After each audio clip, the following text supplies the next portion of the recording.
The last thing here, the Trump Golf Organization currently has a golf course in my home borough of the Bronx, Trump Links. I drive past it every day, going between the Bronx and Queens.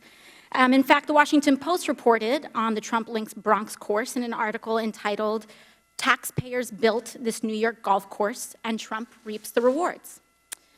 That article is where many New Yorkers and people in the country learned that taxpayers spent $127 million to build Trump Links in a, quote, generous deal, allowing President Trump to keep almost every dollar that flows in on a golf course built with public funds. And this doesn't seem to be the only time the president has benefited at the expense of the public.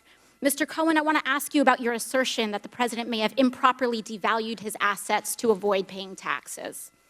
According to an August 21st, 2016 report by the Washington Post, while the president claimed in financial disclosure forms that Trump National Golf Club in Jupiter, Florida, was worth more than $50 million, he had reported otherwise to local tax authorities that the course was worth, quote, no more than $5 million.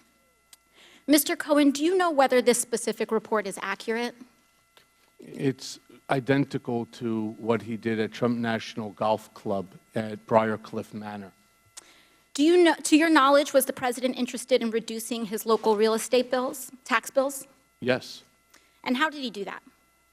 What you do is you deflate the value of the asset, and then you put in a request to the tax department for a deduction. Thank you.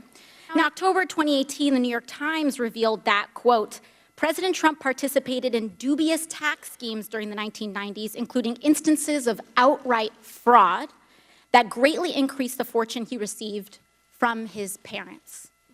It further stated from Mr. Trump, quote, he also helped formulate a strategy to undervalue his parents' real estate holdings by hundreds of millions of dollars on tax returns, sharply reducing his tax bill when those properties were transferred to him and his siblings.